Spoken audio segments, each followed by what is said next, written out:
એક જ વિડીયોમાં બે રીત કટિંગ કરતાં શીખવાડીશ. ટેપથી માપ લઈને કુર્તી હારે ટેપથી માપ લઈ અને પછી ડાયરેક્ટ આપણે કુર્તી મૂકીને પણ કઈ રીતે કટિંગ કરી શકાય એ પણ બતાવીશ. આ જ વિડીયોમાં બે રીત બતાવીશ, એ પણ સિમ્પલ રીતેથી. જો તમને મારો વિડીયો ગમતો હોય તો મારી ચેનલને સબસ્ક્રાઈબ કરવાનું ના ભૂલતા. આજે આપણે કોલરવાળી કુર્તીનું કટિંગ કરીશું, એ પણ કુર્તી ઉપર કુર્તી મૂકીને કટિંગ કરીશું. અવળી સાઈડ રાખીને પણ કટિંગ કરી શકો અને અવળી સાઈડ મૂકીને પછી પણ કટિંગ કરી શકો. બે રીતે કટિંગ કરી શકાય. આ સાવ સહેલી રીત છે. કુર્તી ઉપર કુર્તી રાખી અને પછી કટિંગ કરવાનું છે. પણ એક ખાસ ધ્યાન રાખવાનું છે કે જે આપણને માપમાં આપી છે એ બરાબર જ છે ફિટિંગ, તો જ આપણે કુર્તી ફિટિંગ કરીશું આના માપમાં. જો આપણા કસ્ટમરે આપણને આપેલી હોય એ બરાબર ફિટિંગમાં ન હોય તો પછી આપણે કુર્તી આપણી પણ સારી નહીં બને. એ ખાસ ધ્યાન રાખવાનું. હવે ડબલ કાપડને આપણે ડબલ લઈ લીધું છે. જેટલું આપણે જરૂર પડે એટલું જ કાપડ લેવાનું છે. એક્સ્ટ્રા કાપડ જે વધારાનું છે એ સાઈડમાં જવા દઈશું અને કુર્તીને ડબલ સાઈડ વાળી દઈશું. અવળી કરીને પણ રાખી શકાય અને સવળી કરીને પણ રાખી શકાય. જે કુર્તી માપની હોય એ બરાબર ફિટિંગની હોય તો જ આવી રીતે કટિંગ કરવાનું, નહીંતર આવી રીતે કટિંગ નહીં કરવાનું. બોડી ફિટિંગનું માપ લઈને કટિંગ કરવાનું. આપણે જેટલી જરૂર પડે એટલું જ કાપડ આપણે ડબલ રાખીશું. જે ખુલ્લો ભાગ છે એ મેં ડબલમાં રાખેલો છે અને જે ડબલ ભાગ વાળેલો હોય એ મેં સામેની સાઈડ એક્સ્ટ્રા કાપડમાં જવા દીધો છે, જેથી કરીને આપણે જ્યારે સ્લીવ કાઢવી ત્યારે આપણું કપડું એકદમ સરસ જોઈન્ટ આપણે કપડું ન ચડાવવું પડે અને ડાયરેક્ટ જ કટિંગ થઈ જાય એટલા માટે. હવે વચ્ચેથી કાપડનો ભાગ છે ને આ સીધો પકડી અને લંબાઈનું માપ એક્સ્ટ્રા રાખી વ્યવસ્થિત ફિટિંગ આવે એવી રીતે ગોઠવી દેવાનું છે. ડબલ કપડું હોય એના ઉપર બરાબર ધાર જ વચ્ચેથી સાઈડમાં કુર્તી રાખવાની છે. આગળની સાઈડમાં પણ નથી રાખવાની અને બહારની સાઈડમાં પણ નથી રાખવાની. આવી રીતે જે કાપવાનો ભાગ આવે એ બરાબર ફિટ પકડી રાખવાનો છે અને ત્યાં એક પોઈન્ટ કરી દેવાનો છે. આવી રીતે હવે ઉપરના શોલ્ડરના ભાગમાં પણ ફિટિંગ પકડવાનું છે. જો વ્યવસ્થિત ફિટિંગમાં નહીં પકડો તો પછી કુર્તી માપની હશે એના કરતાં ટૂંકી થઈ જશે. હવે આપણે પ્લેટના અલગથી લઈ લેવાના છે. જેટલા આપણે પ્લેટ રાખવા હોય એટલા એક્સ્ટ્રા આપણે સાઈડમાં રાખી દેવાના છે. ઉપરથી જે શોલ્ડરની સિલાઈ આવે એ એક્સ્ટ્રા કાઢવાની છે અને આર્મોલનો એક પોઈન્ટ કરી લેશું. ગળાનો પણ એક પોઈન્ટ કરી લેશું અને વચ્ચેની ગળાનું જે માપ છે એનો પણ એક પોઈન્ટ કરી લેશું.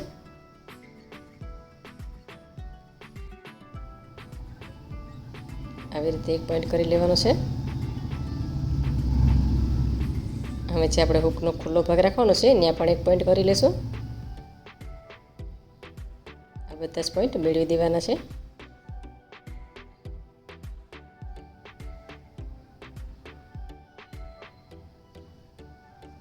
આ સાવ સહેલી અને સિમ્પલ રીત છે કુર્તી કટિંગ કરવાની. આવી રીતે કટિંગ કરવાથી તમને સહેલી રીતે કટિંગ થઈ શકે છે અને માપ પણ તમને ન લેવું પડે.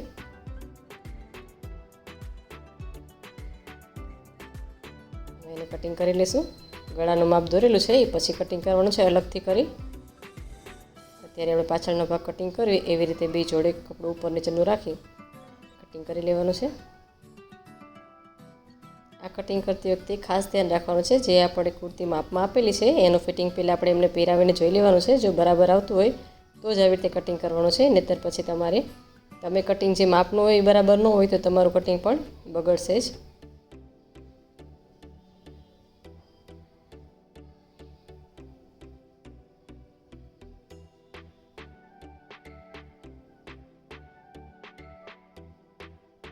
હવે બે ભાગ અલગ કરી લેવાના છે. વચ્ચેથી આપણે કાપડનું કટિંગ સરખું કરી લેવાનું છે. અને બે ભાગ આગળનો ભાગ આપણે સાઈડમાં રાખી પાછળનો એક સાઈડ મૂકી દેવાનો છે. અત્યારે પાછળનું મૂકી દીધું છે મેં. આગળનો ભાગ ડબલ કરી લેવાનો છે અને હવે ગળાનું કટિંગ કરી લઈશું અને આગળ આર્મોલથી અડધો ઇંચ આપણે એક્સ્ટ્રા કટિંગ કરી લઈશું. ગળાનો જે પોઈન્ટ હતો એ પોઈન્ટ ટુ પોઈન્ટ મેળવીને મેં ગળાનું શેપ આપી દીધો છે.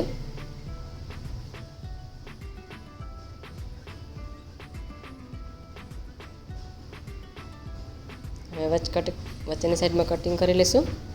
આર્મોલનો જે વચ્ચેનો અડધા ઇંચ જેટલો આપણે કટિંગ કરવી એ અહીંયાથી કરવાનો છે.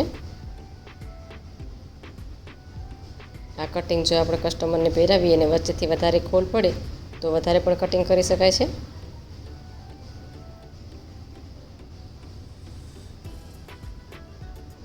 હવે પાછળની સાઈડમાંથી આપણે એક સાઈડ મૂકી દઈશું, બંને સાઈડ સ્લીવનું કટિંગ કરીશું.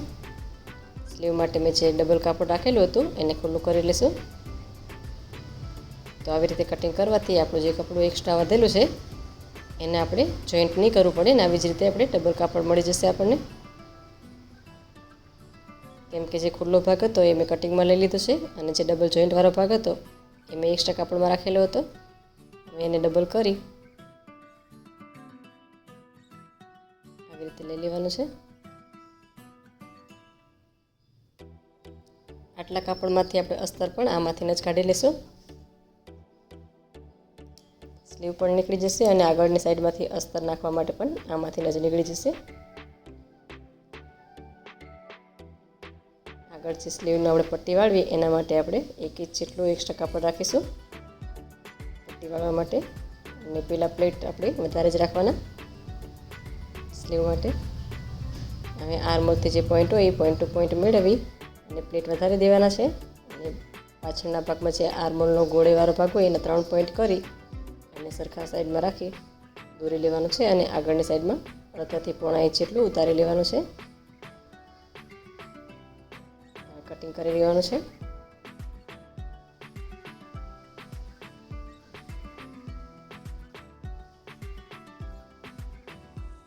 આ રીત કટિંગ કરવાની સિમ્પલ અને સાદી છે, પણ જો આપણે કુર્તી કટિંગમાં બરાબર જે માપની કસ્ટમરની હોય તો જ બરાબર આવશે, નહીંતર બરાબર આવી રીતે નહીં આવે. અને એ પણ આપણે માપની બરાબર હોય પણ જો વ્યવસ્થિત ખેંચેલી ન હોય તો પણ બરાબર ન આવે. પોઈન્ટ ટુ પોઈન્ટ સરસ ખેંચી અને પછી જ આપણે પોઈન્ટ લેવાના છે અને પછી દોરી લેવાની છે. તો સ્લીવનું પણ કટિંગ થઈ ગયું છે.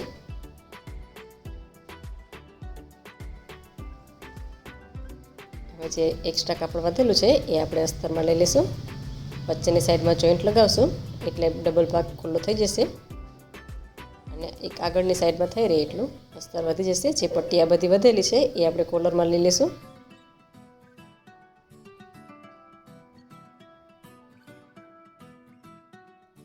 એક્સ્ટ્રા જે બાજુમાં કાપડ છે એ કટ કરી લઈશું અને આ બધી જે પટ્ટી છે એ આપણે ગળા પટ્ટીમાં, કોલરની પટ્ટીમાં એમાં બધામાં લઈ લઈશું.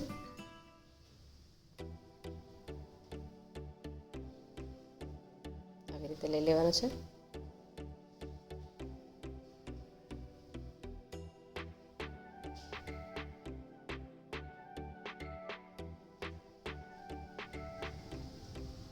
તો અસ્તર પણ કટિંગ થઈ ગયું છે. વચ્ચેની સાઈડમાં સિલાઈ મારવી એટલે આગળની સાઈડમાં અસ્તર આપણે અડધે સુધી થઈ રહેશે.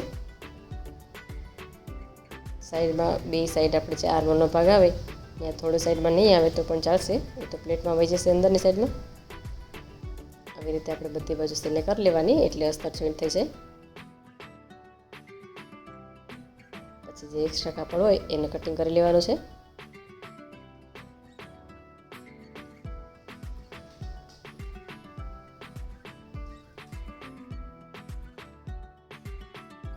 પાછળના ભાગમાં આપણે ડબલ સરખું જે કટિંગ કરેલું હતું એવી જ રીતે પહેલાં લઈ લઈશું અને અડધાથી પોણા ઇંચ જેટલું ગળાનો પાછળનો જે ભાગ આવે એને રાઉન્ડ આપી દઈશું, જેથી કરીને પાછળની સાઈડમાં કોલર મૂકી અને ક્રીઝ ન આવે.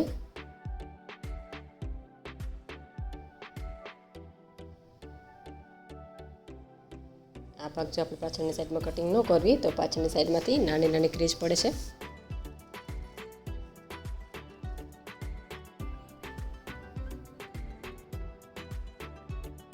હવે હું તમને એક બીજું કટિંગ બતાવીશ જે તમે આપણે કોલરમાં ગળામાં અવળું કરીને મૂકેલું છે. તો આમાં ને આમાં આપણે ટેપથી કઈ રીતે માપ લઈ શકાય એ હું બતાવીશ.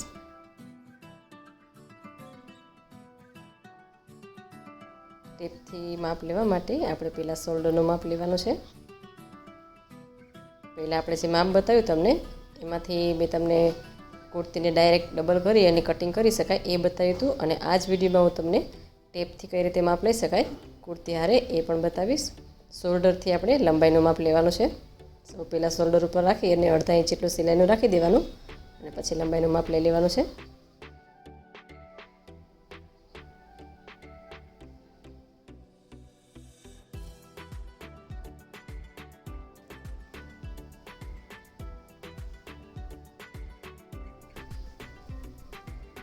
પછી જે આપણે નીચેની સાઈડમાં કાપા આવે ત્યાંનું માપ લેવાનું છે. ત્યાં પણ 1 ઇંચ આપણે પટ્ટી વાળવી એના માટે કાઢવાનું છે.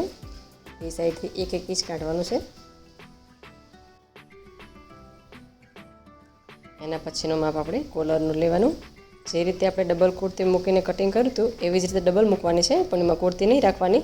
અને આ જે ટેપ માપ આપણે કરવી છે એ ડબલ રાખી અને કુર્તી ઉપર આપણે જે માપની કરી હોય એના ઉપર રાખી દેવાનું. કઈ રીતે માપ લેવું એ હું તમને બતાવીશ. હવે આપણે શોલ્ડરનું થઈ ગયું, લંબાઈનું થઈ ગયું. એના પછી આપણે લેશું આર્મોલનું. આર્મોલને પહેલાં આવી રીતે સીધી લાઈન દોરી લેવાની છે અને એનું માપ દોરી પછી ટેપથી આપણે માપ લેવાનું. ને જે કુર્તીમાં આપણે કટિંગ કરવાનું હોય એ કુર્તીમાં ઉપરની સાઈડમાં અડધો ઇંચ જેટલું રાખી અને જે માપ આવે એ રાખી દેવાનું અને કુર્તીમાં દોરી લેવાનું. આ એક જ વિડીયોમાં હું તમને બે રીત બતાવીશ, કુર્તીમાંથી માપ કઈ રીતે લઈ શકાય અને એમાં આપણે ડાયરેક્ટ કુર્તી મૂકીને પણ કેવી રીતે કટિંગ કરી શકાય. હવે આપણે આવી રીતે પણ માપ લઈ શકવી. જે આપણે અપર ચેસ્ટનું આર્મોલથી ડબલ માપ આવે એને ડબલ કરી લેવાનું. ડબલ કરીને જે આપણે કુર્તી કટિંગ કરવાની હોય એના પર મૂકી દેવાનું. પછી આપણે કમરનું માપ લઈ લેવાનું. કમરમાં પણ જે આ માપ આવે એને ડબલ કરી આ પછીનો જે આપણે થોડું લૂઝ રહેશે એટલા માટે એક્સ્ટ્રા કાપડ લઈશું અને પછી પ્લેટનું પણ આપણે એક્સ્ટ્રા રાખીશું. જેટલા આપણે પ્લેટ જોતા હોય એ આપણે એક્સ્ટ્રા રાખી દેવાના. ગળાનું માપ કઈ રીતે લઈ શકાય એ પણ બતાવીશ. તો ગળાને એકદમ સરસ ફિટિંગ પકડી અને સાઈડમાં પોઈન્ટ કરી લેવાનો સીધો. ઉપરથી શોલ્ડરનું માપ લઈ લેવાનું અને જે માપ આવે એ આપણે કુર્તીમાં દોરી લેવાનું. પછી દોરી ચોરસ બનાવી અને રાઉન્ડ લઈ લેવાનું.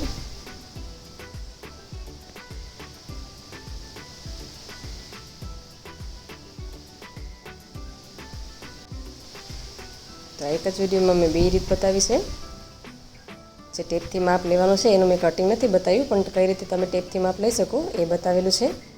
આ જે હુકની પટ્ટી છે એ આવી રીતે પણ બનાવી શકાય અને ઉપરની સાઈડમાં આપણે વાળીને જે પેટર્ન બનાવી છે એવી રીતે પણ બનાવી શકાય.